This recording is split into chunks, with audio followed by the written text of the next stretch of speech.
दिया। चार ऋषियों को पैदा किया, सनक सनंदन सनातन और सनत कुमार, इन चार ऋषियों को पैदा किया। ब्रह्मा जी ने कहा महाराज सृष्टि बढ़ाओ। चारों ने कहा महाराज हम तो सब करेंगे, भगवान का ध्यान करेंगे, हम नहीं बच्चे पैदा करेंगे, इस चक्कर में नहीं पड़ना कहने न्याणे आ रहे हैं। ब्रह्मा जी बड़े दुखी हो गए और क्रोध आया, क्योंकि बच्चों ने कहना नहीं माना, तो इसीलिए महाराज गुस्सा आता है जब बच्चे कहना नहीं मानते, तो गुस्सा आ गया, क्रोध आ गया। ब्रह्मा जी ने कहा जाओ तुम 5-5 साल के ही रहोगे, इससे ज्यादा तुम बड़े नहीं होंगे। आज भी वो 5-5 साल की उम्र में ही हरि शरणम मूल मंत्र जपते हुए। क्रोध आया, क्रोध से भृगुटियां लाल हो गई, रुद्र भगवान का प्राकट्य हो गया।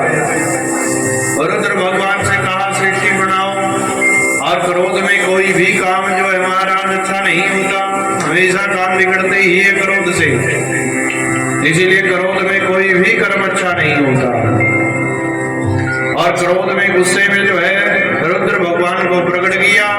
रुद्र भगवान ने अपनी जैसी सृष्टि करी, क्रोध से पैदा हुए थे, इसलिए भूत प्रेतों की सृष्टि कर दी।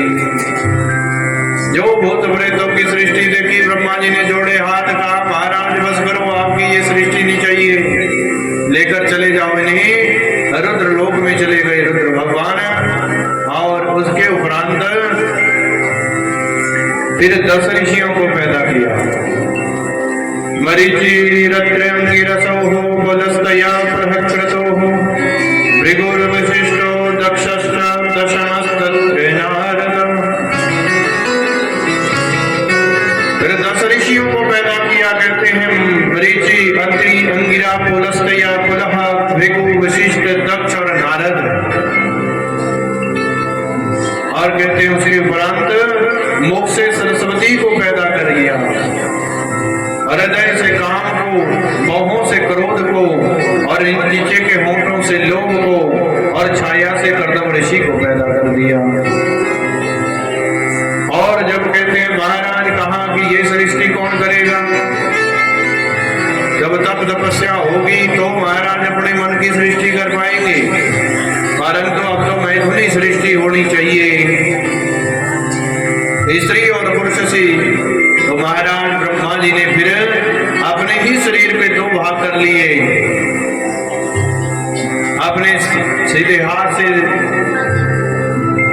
दाहिने अंग से जो है महाराज पुरुष को पैदा किया, और वामांग से खब्बी ओर से स्त्री को पैदा किया। जो पुरुष था उनका नाम था मनु, और स्त्री का नाम था शत्रुपा। अब इनको कहा गया महाराज बनाओ, अब आगे जो है सृष्टि करो। तो जो सृष्टि करने गए तो देखा कि महाराज यहाँ तो पानी ही पानी है, जल ही जल है। ब्रह्मा जी के पास फिर लौट गए, कहा महाराज कहाँ सृष्टि करें। एक हिरण्याक्ष नाम का दैत्य धरती को ही जल में लेकर चला गया।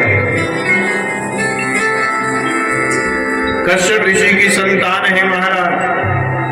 कश्यप ऋषि की 2 पत्नियों से, एक से दिति से दैत्य, अदिति से अदैत्य यानी कि देवता हो गए। और दिति के गर्भ से ही 2 पुत्रों का जन्म हुआ था, हिरण्याक्ष और हिरण्यकश्यपु। साय के समय गर्भ धारण करने के कारण कश्यप ऋषि ने कहा कि तेरे गर्भ से 2 राक्षस पैदा होंगे। तो मां ने कहा अच्छा राक्षस पैदा होंगे तो मैं इनको जन्म ही नहीं दूंगी। 100 वर्षों तक अपने गर्भ को रोक कर रखा, 100 सालों तक इनको पैदा ही नहीं होने दिया। जब सृष्टि में अंधकार छा गया, पाप क्या है ये अंधेरा है, और दिन क्या है ये पुण्य है। अंधेरा ही अंधेरा हो गया, कुछ भी दिखे न पाए, तो सबने आकर कहा कि इसे जन्म दिलाओ। महाराज जो जन्मेगा धरती पर वो मरना तो वही है, किसी न किसी बहाने से मरेगा, इसलिए चिंता छोड़ दो, इनको मारने के लिए भगवान स्वयं आएंगे। और जैसे कि ये गर्भ से जन्म लेते हैं 100 साल बाद, कहते हैं पैदा होते ही इनके मुकुट जो है आकाश को छूते थे, इतने बड़े देते थे।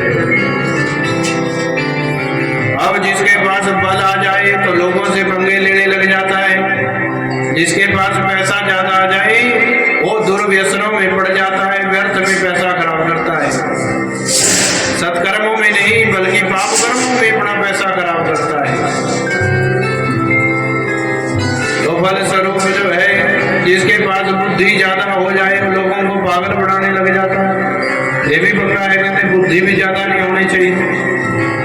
अगर किसी के पास अच्छी विद्वता आ जाए तो वो लोगों को फाड़ना शुरू करता है, लड़ाना शुरू करता है, सीधे काम में वो भी नहीं लगता महाराज। तो कहते हैं महाराज जिसके पास जो बल ज्यादा हुआ वो कहते हैं उसी के लिए हानिकारक हो जाता है। अब इनके पास भी बल ज्यादा था तो सबसे पंगे लेने शुरू कर दिए हिरण्याक्ष ने। एक दिन नारद जी महाराज जा रहे थे, उनको बोलते हैं आइए महाराज हमसे युद्ध करिए, इस धरती पर इस संसार में भगवान ने कोई योद्धा ही नहीं बनाया। तो कहते हैं महाराज आप किससे मंगा लीजिए, जब धरती पर कोई संकट आता है तो भगवान जन्म लेते हैं, आपकी खुजली वही हटाएंगे। नारद जी ने कहा तो इस हिरण्याक्ष ने धरती मैया को पकड़ा और समुद्र में डुबो दिया, जल में डुबो दिया। जल में डुबो दिया तो महाराज वहीं से उद्धार करने के लिए जैसे ही मनु शत्रुपा पुनः ब्रह्मा जी के पास जाते हैं तो आग्रह करते हैं तो ब्रह्मा जी को आ गई छींक, और छींक से एक नासिका से कीड़ा निकलता है। देखते ही देखते वह बड़ा शरीर वाला हो जाता है। सब देवता फूलों से उनकी स्वागत करते हैं, स्तुति करते हैं। सुअर के जैसा भोगता इसलिए इनका नाम हो गया वराह। बोलिए वराह भगवान की जय हो। वराह इनका नाम पड़ा। ब्रह्मा जी से पूछा किस लिए पैदा किया, कहते एक राक्षस जो है हमारा धरती को ही जल में ले गया है, उद्धार कीजिए। और वराह भगवान गए और जाकर इनकी सुअर की होठ जड़ी है वो पक्की नासिका, उसी के ऊपर धरती को रखा और कहते हैं जल से बाहर लेकर आए हैं। जो जल से बाहर आ रहे थे उसी समय हिरण्याक्ष नाम के राक्षस ने इन पर आक्रमण कर दिया। बहुत गालियां निकालता है, अरे ग्राम सिंह कहाँ जा रहा है। ग्राम सिंह किसे कहते हैं संस्कृत में महाराज, कुत्ते को ग्राम सिंह, क्योंकि गांव के अंदर से किसी को नहीं निकलने देते कुत्ते, कोई आ जाए सबको ऊपर भोंकते महाराज, इसलिए इन्हें ग्राम सिंह कहा जाता है। गांव के शेष प्रहार करता है। भगवान ने पहले धरती को जल के ऊपर टिका दिया और उसके बाद हिरण्याक्ष से युद्ध किया। बहुत देर तक युद्ध लड़ते लड़ते जो है महाराज साय का समय हो गया। सब देवता डर गए कि सांझ के समय जो है राक्षस नहीं मरेगा, क्योंकि ये राक्षस बलशाली हो जाते हैं सांझ के समय। देवताओं ने कहा प्रभु इसे मार दीजिए, साय का समय हो रहा है और साय का समय ये और बलवान हो जाएगा, फिर नहीं मरेगा। भगवान कहते हैं इसको तो मैं खिला रहा था, मारना कोई बड़ी बात थोड़ी है। और कहते उसी समय एक थप्पड़ जड़ा इस हिरण्याक्ष के और उसी समय इसका प्राणांत कर दिया। सबने वेदों के मंत्रों से स्तुति करी भगवान की और मनु शत्रुपा ने अब अपनी सृष्टि करने लगे। तो सबसे पहले मनु शत्रुपा के द्वारा 5 संतानों की उत्पत्ति हुई। प्रियाव्रतोत्तान पादो तिस्र कन्या भारत आकुतिर्देव होते प्रसुति सत्तम। प्रियव्रतोत्तान पाद 2 पुत्र हुए और आकुति, देवहूति और प्रसूति ये 3 कन्याएं जन्म लिया। 5 संतानें हुई। भागवत में सबसे पहले कन्याओं के बारे में बताया है। तो कहते हैं आकुति का विवाह हो गया रुचि प्रजापतियों से पुत्रिका धर्म के अनुसार। पुत्रिका धर्म उसे कहते हैं कि जो पुत्री के पास पहली संतान होगी वो नानके रख लूंगे। पहली संतान हुई, यज्ञ भगवान का प्राकट्य हो गया। और ये यज्ञ भगवान की जय हो। यज्ञ भगवान को उनके नाना के पास भेज दिया गया। समा बीतता चला गया। फिर दूसरी संतान हुई दक्षिणा देवी। ये यज्ञ भगवान से इनका विवाह कर दिया गया। और कहते हैं महाराज, इसीलिए यज्ञ कर्मों की पत्नी है दक्षिणा देवी। जब तक ब्राह्मणों के हाथ पर जो है दक्षिणा न दी जाए, तब तक हमें किसी भी कर्म का, पूजा कर्म का कोई फल नहीं मिलता।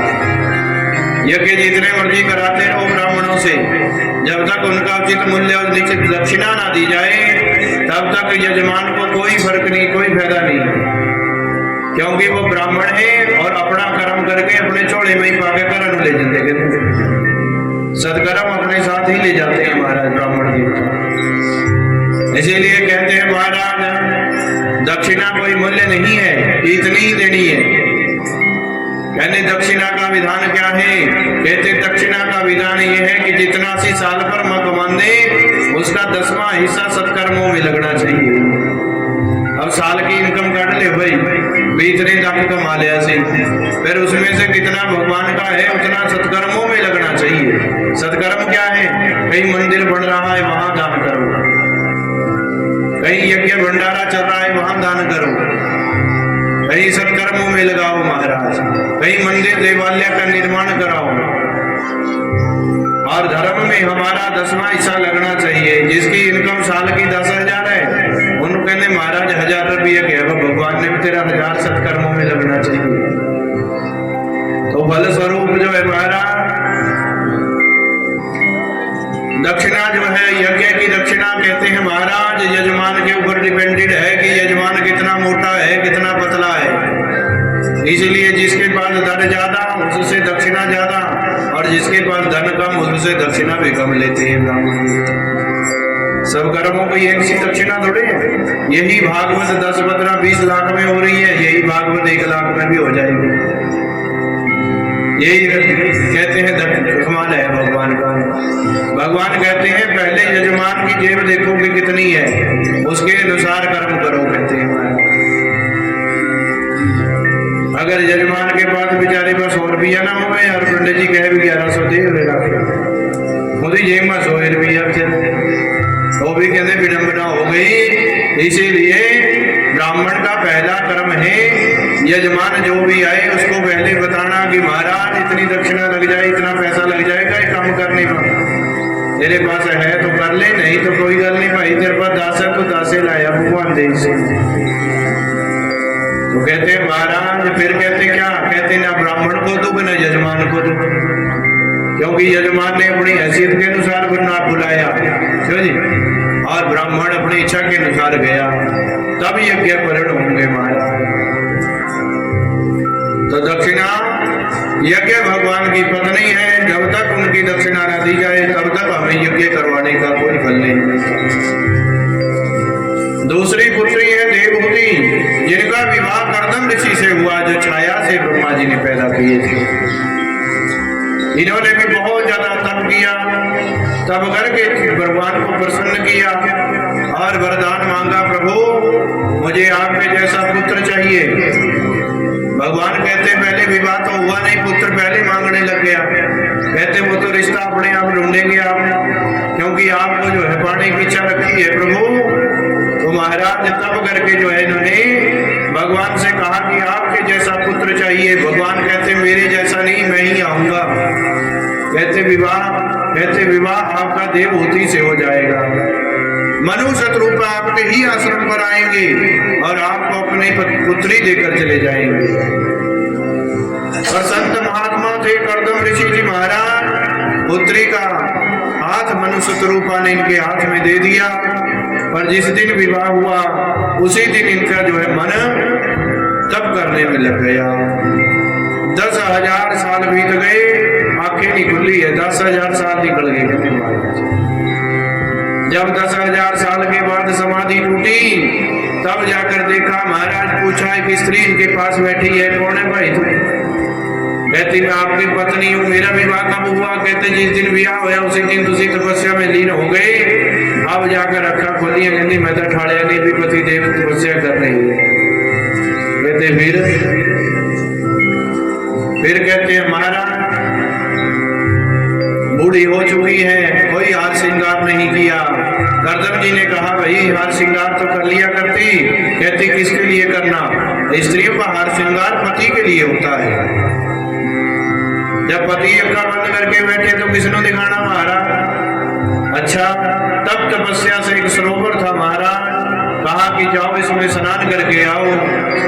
जो देवहूति इसमें स्नान करने गई तो जैसे ही बाहर निकलती है स्नान करके, जैसी नवयौवना पहले थी, 16 संस्कारों से युक्त संस्कार करके जो है महाराज पूर्ण जो है महाराज अपना आभूषण आदि धारण करके उस सरोवर से बाहर निकली, श्रृंगारों से युक्त होकर आई। तो फिर एक विमान बनाया और कहते हैं वो विमान मन की गति से चलने वाला था। उसी विमान में जो है महाराज सब यात्रा करी, तीर्थों पर गए। समय समय पर जो है महाराज घूमते फिरते 9 कन्याओं का जन्म इनके पास हो गया। 9 कन्याएं हो गई तो कहते हैं छोड़कर जाने लगे। तो हाथ पकड़ा देवहूति ने और कहा पतिदेव एक सहारा तो होना चाहिए पुत्र का। पति जब भी चले जाए तो कहते हैं महाराज पुत्र का सहारा माताओं को होता है। याद आ गया कि भगवान ने आने का वादा किया था। 10वें रूप में आ गए कपिल देव जी महाराज।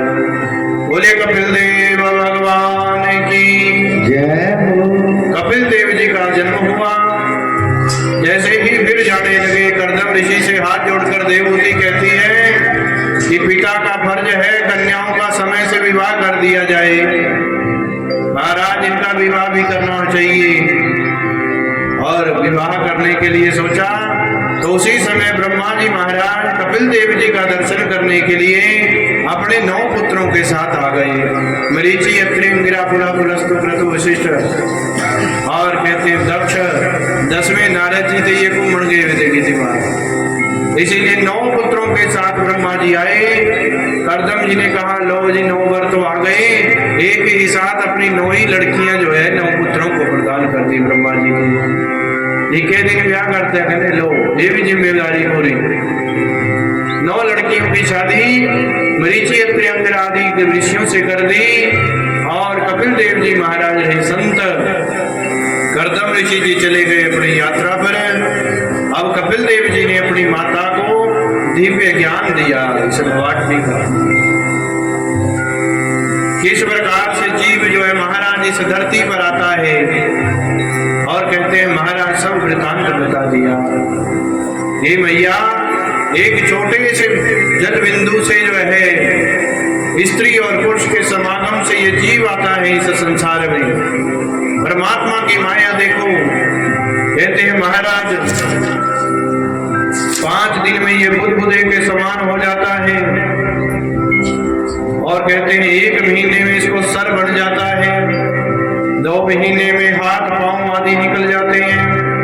और तीसरे महीने में नख, रोम, अस्थि, चर्म, स्त्री और पुरुष चिन्ह बन जाते हैं तीसरे महीने। और महाराज 4थे महीने में मांस आदि 7 धातुएं बन जाती है। और 5वें महीने में भूख प्यास लगनी शुरू हो जाती है। और 6ठे महीने में यह झिल्ली में लिपटा हुआ दाहिनी कोख में घूमने फिरने लग जाता है। और 7वें महीने में ये जीवात्मा सब कुछ जो है महाराज जान पड़ती है। और हाथ जोड़कर स्तुति भी भगवान का करती है। ये प्रभु मुझे इस नरक की यात्रा से छुटकारा दिला दो, छुटकारा दिला दो। मैं जाकर बाहर आपका नाम जपूंगा। 24 घंटे में से 26 घंटे नाम लूंगा महाराज। भगवान कहते हैं झूठ तो धरती पर जाकर बोलेगा, माँ के गर्भ में भी झूठ बोल रहा। 24 घंटे में 26 घंटे कैसे नाम जपेगा। भगवान कहते हैं कि 24 मिनट ही नाम जप लेना, उसमें भी तेरा कल्याण हो जाएगा। परंतु हम 24 मिनट भी नहीं जपते हैं। लगाते 24 घंटे में 24 मिनट रब दे नाम पर। कहते 24 मिनट तो लगाने चाहिए तो महाराज हमारा जो है कल्याण होगा। नहीं तो फिर यही बनकर जो है जन्म लेंगे। कोई कुत्ता बन जाएगा,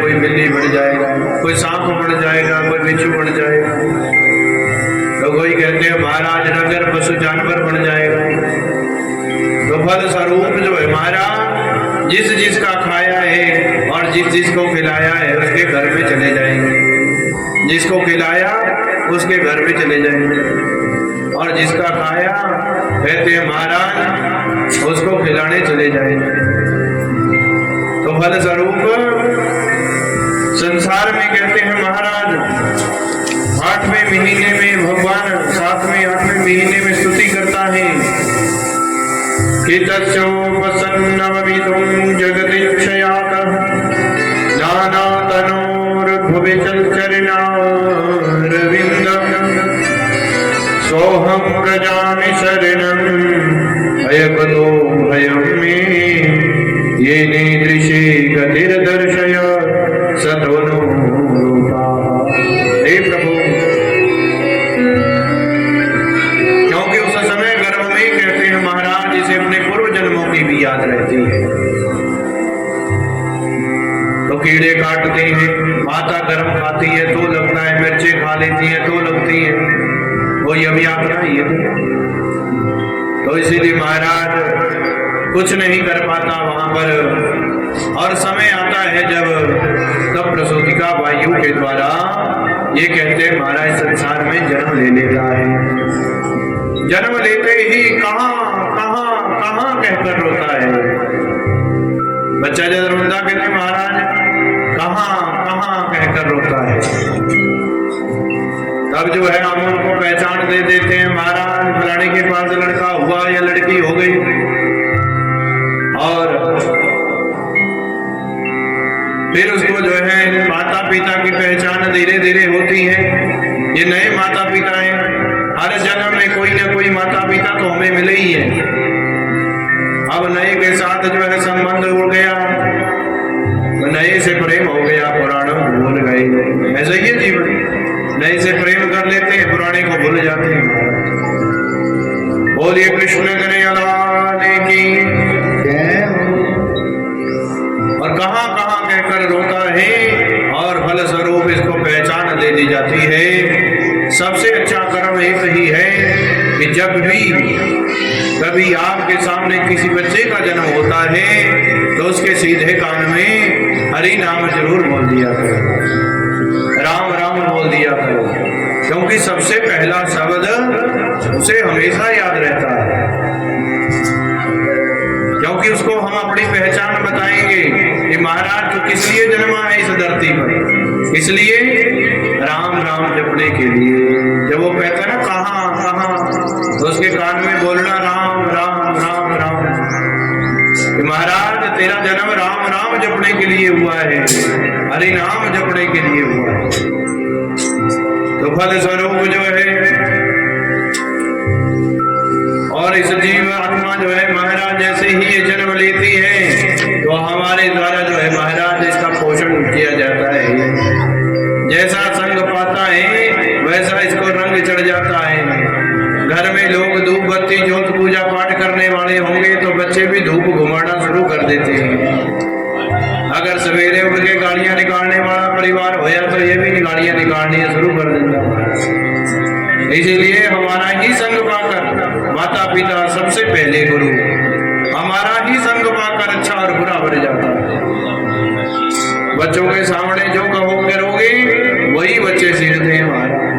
क्यों कोई अपने बापू ने रस्सी के बन के सिकड़ चले होता कहते काटते रड़ो आना पड़े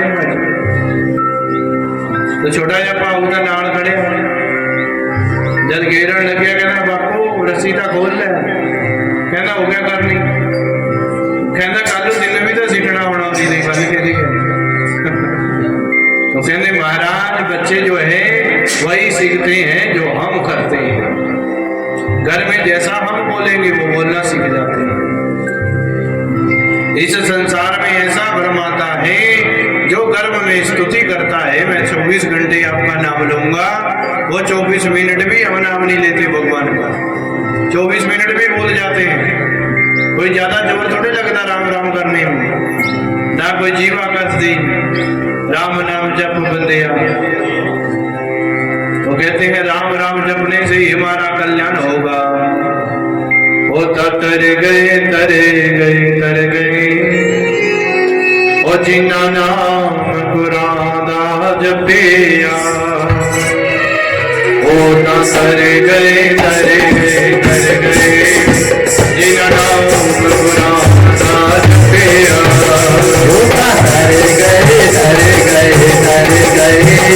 जिन्ना जपिया ओ नाम कुरान दा दिव्य ही ज्ञान कपिल देव जी ने मां को प्रदान किया और मोक्ष के लिए संन्यास धर्म के बारे में भी बताया। अनेकों प्रकार के जो है कर्मों को बताकर कपिल देव जी महाराज भी तब तपस्या के लिए चले गए और भगवान का ध्यान मग्न होकर माता ने भी अपना कल्याण किया। आगे कहते हैं महाराज,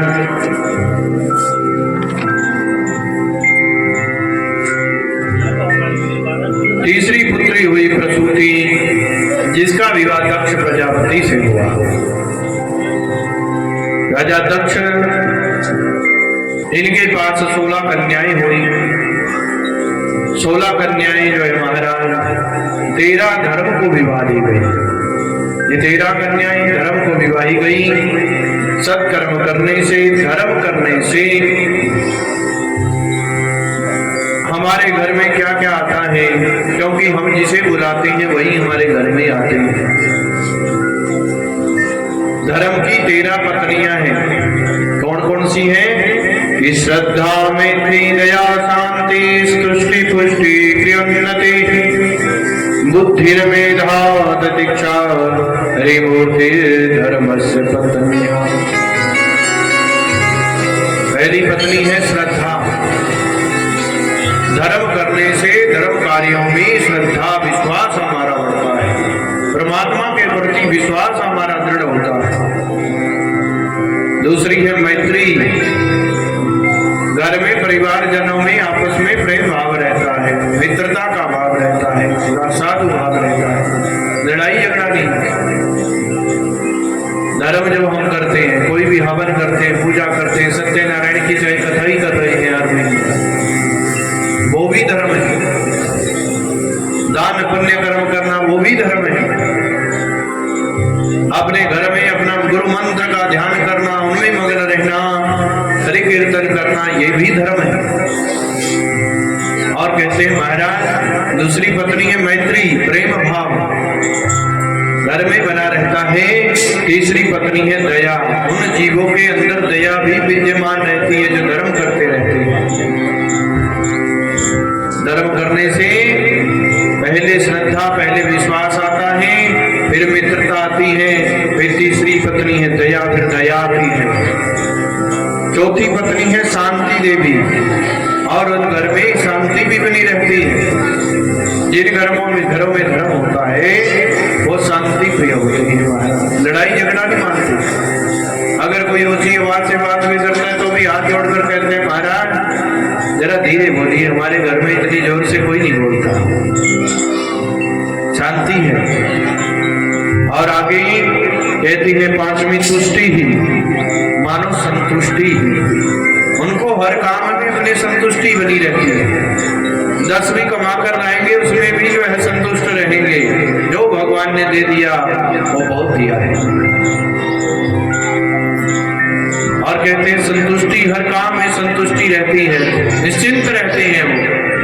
फलाने व्यक्ति को मैंने काम के लिए बोल दिया, वो मेरा काम हो जाएगा, उद्विग्नता नहीं मन में रहती। और आगे है पुष्टि ही। जिस चीज की वस्तु की जरूरत हमें घर में होती है वो सब विद्यमान रहती है। पुष्टता बनी रहती है, कमी नहीं किसी चीज की रहती है। धर्म अगर करते हैं तो वो सब चीजें हमें समय समय पर भगवान देते रहते हैं। और फलस्वरूप क्रिया कहते हैं, उन घर के लोग अपने अपने काम धंधों में लगे रहते हैं महाराज। और उन्नति ही कहते हैं, जिस घर में धर्म होता है वो कभी भी नीचे की तरफ नहीं जाते, ऊपर की तरफ जाते हैं। उनके ऊपर की तरफ गति होती है।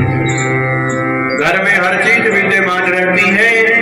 और कहते हैं हम घर के बच्चे जो अच्छे पढ़े लिखे होते हैं, अच्छी नौकरियों पे काम करते हैं, अच्छा घर में धन धान्य बना रहता है और किसी चीज के खाने पीने की कमी नहीं रहती, मोटर गाड़ी वाहन सब सुखों से युक्त रहते हैं। जिन धर्मों में धर्म होता है, धर्म करने का इतने फायदे हैं। 13 पत्नियां हैं, आगे पत्नी है बुद्धि, उनकी बुद्धि भी ठीक रहती है। जो धर्म कर्मों में लगे रहते हैं, सत्य सनातन के साथ रहते हैं, धर्म के साथ रहते हैं। ये बुद्धि देवी सबसे ज्यादा चतुर है, यही उल्टे रास्ते पर बांधी। वो कहते हैं वो सीधे रास्ते पर चलती है जिन घर में धर्म होता है। मेधा जानने की इच्छा, उनको भगवान के जानने की इच्छा रहती है। अपना काम कैसे करना है उन चीजों के बारे में बड़े ध्यान से देखते हैं, सीखते हैं उन चीजों को। बुद्धि जो है अच्छी रहती है, जानने की इच्छा रहती है और तितिक्षा जिज्ञासा, और करें और करें और काम करें और धर्म करें और धन कमाएं और इस घर को ऊंचा बढ़ाएं और इस घर को आगे की तरफ लेकर जाएं। ये नहीं कि मंजे पर से नहीं उठना है। और कहते हैं तितिक्षा जिज्ञासा जो है चली रहती है। और कहते हैं अगली पत्नी है हरि, हरि कहते हैं मान सम्मान। और कहते हैं महाराज हरि कहते हैं लज्जा को, घर में कैसे किसी से बात करनी है इसकी तहजीब रहती है। घर में ये मेरा पिता है, ये मेरी माँ है, ये मेरा दादा है, ये मेरी दादी है, इससे कैसे बात करनी है। ये मेरी सास है, ये मेरे ससुर जी हैं, कैसे उनके साथ बैठना है, कैसे उनके साथ रहना है। और हमारे बच्चों में ये संस्कार बने रहते हैं कि हमने कैसे किसी से बात करनी है। नहीं पराए तो आजकल सब संस्कार उड़ी गए हैं। क्यों? क्योंकि धर्म जाता रहा धर्म से। पाप का कब्जा हो गया हमारा। सत्यनारायण भगवान की कथा करवाते थे, उससे भी जो छूट गए काम। तो बल स्वरूप मूर्ति कहते हैं महाराज मूर्ति मान लेते हैं भगवान सदा उनके घर में। और सदा जो है महाराज उस घर के अंदर जितने भी जन होते हैं उनका बड़ा मान सम्मान संसार में चमकता है। और इतने ही इनके पुत्र भी हैं आगे, 13 पुत्र भी हैं सबके, एक एक पुत्र है। जैसे श्रद्धा सुतम शुभम, जहाँ श्रद्धा होगी वहाँ शुभता भी होगी, स्वच्छता भी होगी। और जहाँ मैत्री प्रसाद, जहाँ प्रेम होगा उनको प्रसाद भी प्राप्त होता रहेगा, मान सम्मान का प्रसाद प्राप्त होता रहेगा। और अभयम दया, और दया का पुत्र है अभय।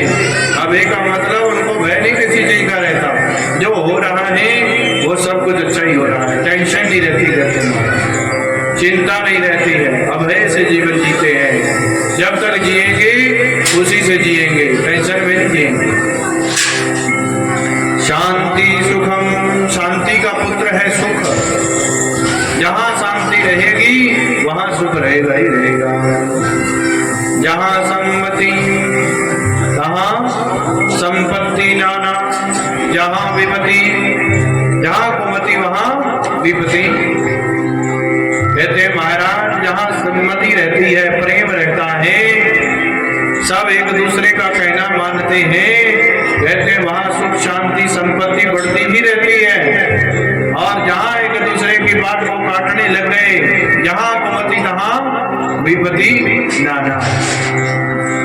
कहते हैं जहाँ पर एक दूसरे की बात को टिकने न दिया जाए वहाँ पर क्या होता है महाराज, वहाँ बहुत सी परेशानी आती है। क्योंकि जब नुकसान हो जाता है तब याद आती है कि अम्मा ठीक है कह रही थी, बाद में अम्मा की याद आती है, बाद में बापू भी याद आती भी ना ही कर जाता था कि फलाने बंदे कहना बैठेगा नहीं तेने लुट लेना, जद नहीं मननी कर जिधर रगड़ा लागना अगले ने उधर मान लेनी भी बापू ठीक है कहते क्यों जी महाराज। क्योंकि हमारे बुजुर्ग क्या है, कहते हैं महाराज जो जीवन में इन्होंने देखा है अनुभव किया है उसे अपने बच्चों तक पहुंचाते हैं। ये जरूरी नहीं कि पढ़े लिखे, मैं तो सुनता हूँ पढ़े लिखे तो आजकल अनपढ़ अच्छे हैं बेचारे, कम से कम किसी की बात तो मान लेते हैं, पढ़े लिखे तो मानते ही नहीं किसी की बात। क्यों जी बड़ा ही पता नहीं उल्टी पुल्टी कौन सी कर रहे हैं। कहते हैं विद्या किस लिए बनाई थी, विद्या हमें कहते हैं महाराज अच्छा बनाने के लिए बनी थी। पढ़ाई से क्या होती थी? कहते पढ़ूंगा तो अच्छा बनूंगा, क्यों जी? होनाड़ी पढ़ाई से बुरे बन रहे हैं। स्कूल में माता पिता जो है अच्छे अच्छे स्कूलों में दाखिला करा रहे हैं, पर बच्चे वहां पर नशा सीख रहे हैं, क्यों जी? अपना मान सम्मान भूल गए। घर में जो है महाराज किससे कैसे बात करनी है ये तो पता ही नहीं है। आजकल जो है घर में जाते हैं तो महाराज मैं नहीं कहता कोई 10% बच्चे ऐसे होंगे जो अपने माता पिता का आदर मान करते हो, बाकी तो 90% तो उंगली भी कुहाड़ी उंगड़ी बोलते। तो कहते हैं महाराज खतरा उसी दिन समझ लेना चाहिए जिस दिन माता पिता से बदतमीजी से बच्चे बात करने लग जाए, उसी दिन उनको अच्छे से समझाना चाहिए। क्योंकि जब सिर से पानी ऊपर टप गया फिर कुंडलियां दिखाने से कुछ नहीं होना है। तो कहते हैं कुंडली तो उसी दिन देख लेनी जिस दिन वो बोलने लग जाए आगे, उसी दिन उनकी कुंडली देखनी महाराज चंगी तरीके से, तब जाके बच्चे कहते सुधर दे।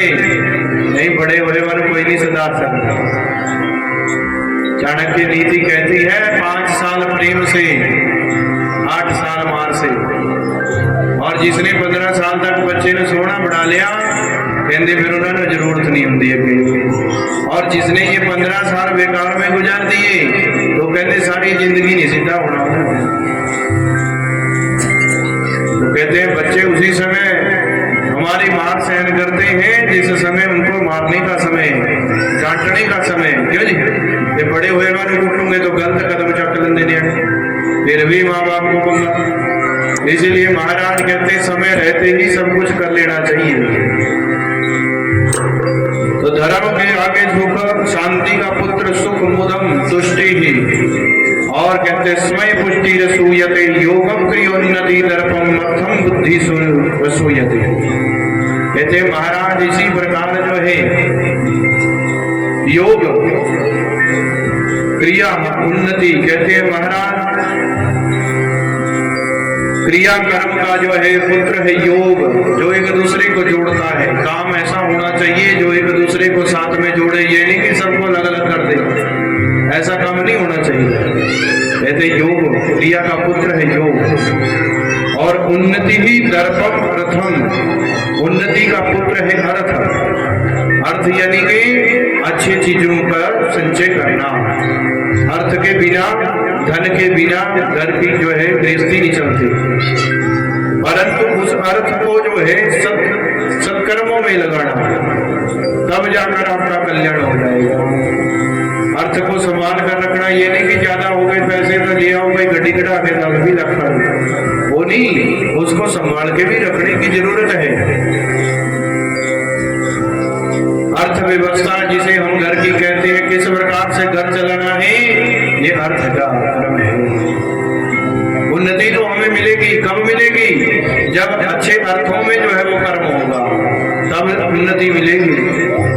अगर महाराज महीना लगा के फैक्ट्री में और सज्जन वहां के सब खा पी के आगे और कर माइकर पिया न लेकर आए, फिर घर भी अर्थव्यवस्था क्या हो जानी, सब बिगड़ जानी। घर वाली ने कहना ला भाई नून भी नहीं है घर, क्यों नहीं? रोटी खिलाने की तो बहुत दूर की बात है।